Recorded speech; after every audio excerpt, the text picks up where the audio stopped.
Good morning. How you feeling? How you feeling? How you feeling? And I said, aloha, kaiaka. It's breakfast with Bob. And Huggles on the rock. Poncho Man! Welcome to Breakfast with Bob Kona edition. We are brought to you by EAS Sports Nutrition, Hoka One, Polar, Osco Wellness, Velo Fix, Four Seasons Hualalai, and we're showing on triathlonworld.com. My next guest, 2012 Ironman 70.3 champion and Ironman champion, Leanda Cave. Leanda, how the heck are you? Good, Bob. Thanks for having me. Always so much fun. I love the hats you guys are doing at Ventum. Make America Aero again. I love that. So are you loving riding the Ventum? I am. It's been a game changer, I feel, and we are seeing a lot more of these kind of more non-traditional frames come out, and I think it's great. Ventum was, I feel, one of the first to really step up and do something different, and now a lot of other bike companies are following suit. So that's the biggest compliment, when you see other bike companies sort of following or copying, if you like.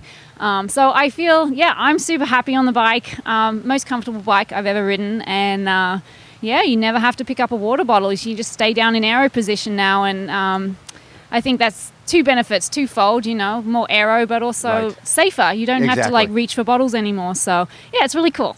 So when I look back at your career, so four-time world champion, and there's very few people who've won, Olympic distance, right? 70.3, ITU long distance, and Kona. That's a lot of world championships. Yeah, I mean, it's. I guess I think. But it shows a variety. It shows that you can adapt to different distances. Yeah, I mean, I did start in ITU in my younger days, and then moved more to the longer stuff as I got a little older. I'm not that old, but I still... You're a youngster. I get called the veteran of the sport. But honestly, if you look at the ages of some of the athletes here in the race, we're all kind of in our late 30s. Right. But I feel like part of the success that I've had is this, I kept digging and digging and digging. I never gave up, and I never retired like some of my my competition. Yes. Yeah, because, as a female, you have a lot of other things that you have to consider, like families and relationships, and for me, I put that aside, and I've just kept racing. So, I feel like the longer I've gone, the more success I've had. You also seem like you seem really happy, right? There's just a little bit of a glow. Just this last couple of years, you seem like you're in a really good place. After you won the full Ironman, and you won here, and you won the 70.3 Worlds, it's sort of the ultimate, right? That's the goal. How hard was it to come back the next year and to be motivated again when you sort of reached the pinnacle?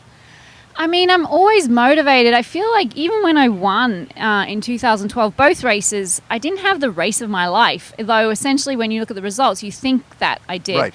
But I feel like I'm still searching for that day when I start a race and I feel amazing. You're floating. And I'm floating. And honestly, that was the race last year. And, you can't predict misfortune and crashing. It is part of the job description, I feel. But, you have years where you do everything right, but then there's just that one thing that goes wrong.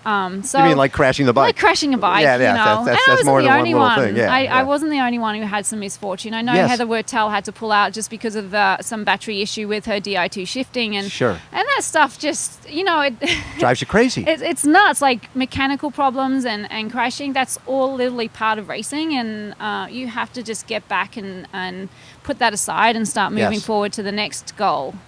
When I look back at some of the classic races here, that 2012 race, because we've got this amazing runner named Mirinda Carfrae, and she's moving in on passing Leanda Cave, and then Caroline Steffen is up ahead, and all of a sudden, there's Leanda basically digging deep, Mirinda falling off, you going past Caroline and winning the race. Did you have a sense of how close Mirinda was? I never knew. This whole race still gives me goosebumps because it's it was pretty special to watch. You never forget those moments. You'd love to have more of them, but they are so few and far between that you have to savor every one that you get. And That race in particular, yeah, it was crazy. I also had a penalty. I still to this day, I'm not quite sure why. I think it was a blocking penalty or something. I tried to pass Caroline going downhill, which didn't happen because she was just actually going too fast, and I had to pull back, and they penalised me for that. So I had a 4-minute penalty, but so did Caroline, so did Mary Beth Alice. So it was kind of like one of those weird races where so much stuff happened, and yeah, I was being chased down by Mirindo, and she actually caught me the year before. The year before I came third. Right. And I just thought, oh, here we go. It's another scenario where right. Mirinda's just going to catch me on the run. And but yeah, I had no idea she was there. She had an episode where she had been calorie deficient and wasn't able to make the pass, and ended up fading a little bit towards the end of the run. And that's where I actually found my strength.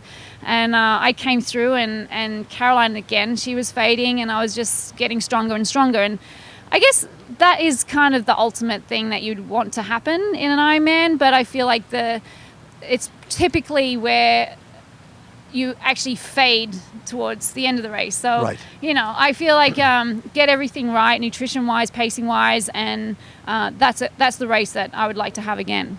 So when you come into this race and you've won it before, and last year obviously crashing and having concussion, not having the race you wanted to have, and knowing that you were probably in amazing shape for the race, how hungry does that make you for this year? I really struggled mentally after last year. I had several other races that I did after Kona, which I managed to do okay in. But I was definitely not myself. Right. You think from the concussion? The concussion. I also, earlier in this year, I actually hit a bit of depression. I literally just spent a few weeks crying and not getting out of bed. And Why do you think? Because I feel like, and everyone can relate to this, who does Ironman, you put so much on the line for this. You sacrifice so much. And as I'm getting older, I'm feeling like I'm missing out on so many other things in life, because I have been doing this for professionally now for 16 years, and the sport itself for 24 years. So I'm just like, wow, this is almost my life dedicated to this sport, and here I am, and I couldn't even finish, and this is what I've pretty much put my whole year into. And so yeah, I feel I was just so down and depressed, and that was like, again, like you said earlier, that I was in the shape of my life, and I did feel like I'd done everything right, and to have a crash and that be the game changer of the day for me, and not being able to finish, I struggled with that a lot. Yes. And I think anyone would, and anyone who doesn't finish a race, it hurts more than finishing like last, you know. So. Especially where it falls. It's October, the season's ended. Everybody is there for that race. Yeah, and a lot of sponsors and fans, they look at this race as being the pinnacle of the year, and athletes do too. So yeah, it was tough, and I was fortunate to have family and friends really step up and visit me in Miami, and it sort of shifted me a little bit, and I went out training just for the fun of it, not looking at my watch, just like going out for a run or a ride and whatever, and came back, the love came back. I was just like starting to enjoy it again, and I guess it hit probably like about end of March, where I was like, you know what, I feel I can do it again. And but I just didn't feel I could do it in Miami again, because Miami was so hot last year, and so I adjusted my year this year, went up to Colorado for the summer, and took a little step away from Miami and that scene, and kind of immersed myself back into triathlon over the summer, and I feel like I've come back here in a good mental place. So who do you work with coach-wise now? I'm working with Cliff English. I've been with him for the last 3 or 4 years now. Yes. Yeah. And that's been a positive? It's been really good. Like, we work differently, I think, than my former coach, Siri Lindley. Yes. And I like that. I mean, if I was changing coaches and the coach actually gave me exactly the same things as my previous coach, then what's the point of changing, right? But I feel like Cliff had actually coached me earlier when I was doing ITU, and I'd seen he'd had a lot of success coaching long distance athletes, and I feel that I was confident going to Cliff as a change of coach. when you win both in 2012, the 70.3 and Worlds, and at that point, Miranda Carfrae wasn't working with Siri, right? And then the following year, she wanted to come back. Could that have? I know you guys both were working with Siri in 2013, I think. Was that comfortable? Was that something that could work, or is it hard for someone to be coaching two people who both are trying to win the same race?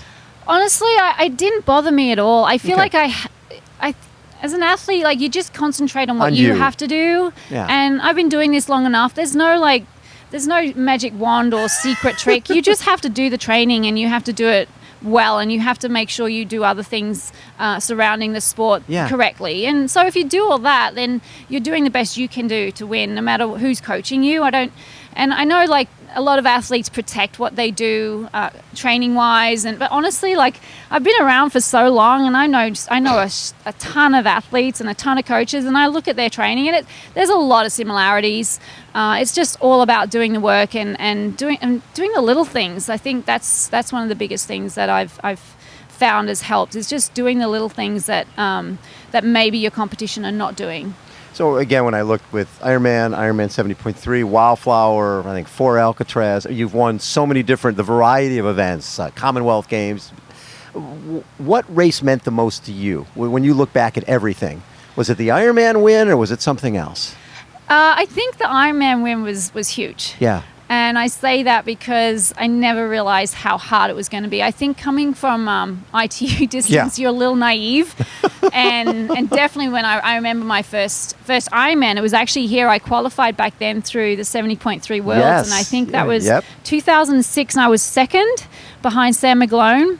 And we both qualified, and we were both coached by Cliff at the time. And we were both like going, oh my God, what have we done? And so the good news is we qualified. The bad news, we got to go do that stupid thing. Right. So we're literally like, I think it was 2007. We're standing on the start list. That was also Chrissy's debut here too, and it was such an interesting day for all of us.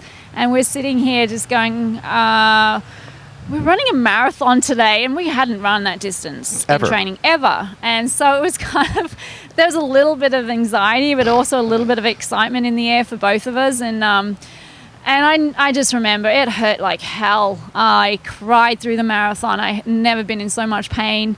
I mean, I went out racing like I was racing in ITU, like in terms of pacing and also nutrition. I barely ate. Had a gel. Just went out, redlined it the whole way, and I got to the marathon, and my legs were totally gone. And I got through the marathon pretty slowly, but every step hurt. And I guess from there, like, it kind of got better for me. I've heard a lot of people say that your first Ironman is your best one because you are naive, but I'd say that was probably my worst. When you look at everything in your career, and as you get into your mid-30s and late 30s, how have you had to change? Because obviously you can't do the same workouts when you were 25 and when you become 35. How have you had to change? Because ego-wise, you feel like you can.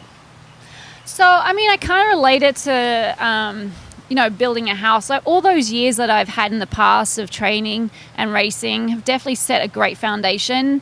But I feel you just have to keep putting the roof back on and replacing the roof as you get older.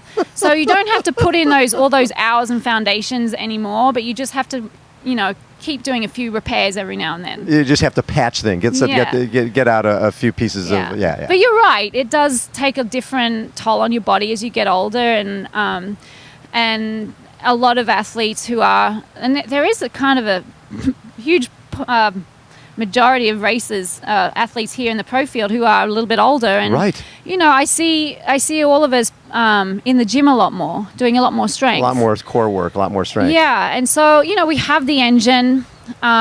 Your muscles do deteriorate as you get older, so I feel like that's kind of where a lot of us are spending more time these days. So at the age of 38, we've seen Craig Alexander won this at that age. Mark Allen won it at 37. Is there any reason that Leanda Cave can't win this race again? No, I don't think so. I'm in a good mental place, and this race can throw anything at anybody. And as we've seen over the years, it's hard to be consistent at this distance for me. And when I've had great races, I've also had completely terrible races in the same calendar year, and also years before and after the, 2012. So, I mean, I don't write myself off at all. I feel like I can be a strong contender here on the weekend.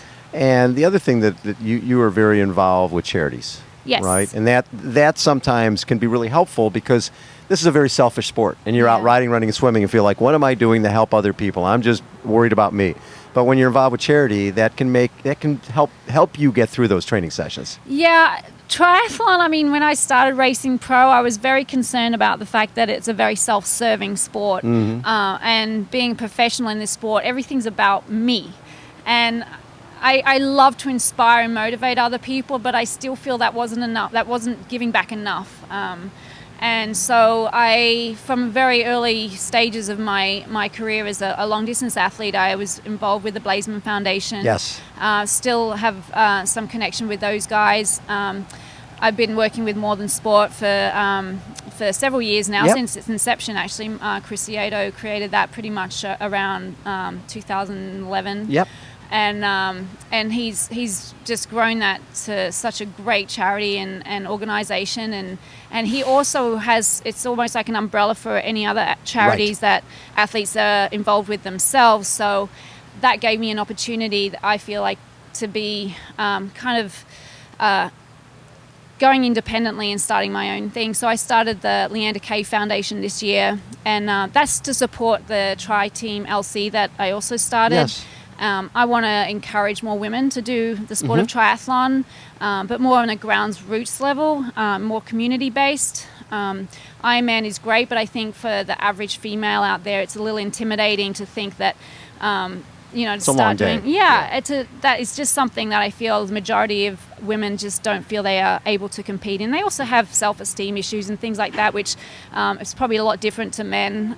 So I wanted to start up a team and a charity to support that team. Love it. Congrats, Leanda. And best of luck on Saturday. Thank you. Always love catching up with you. Yeah, it's great. And remember, make America Aero. Yes. you got that hat. That's so fun. Yeah. Leanda Cave has been our guest. How about a round of applause? And let's bring in the one, the only, Poncho Man. Good morning. How you feeling? How you feeling? How you feeling? And I'm saying, aloha, kakayaka. It's breakfast with Bob and Leanda. Poncho Man.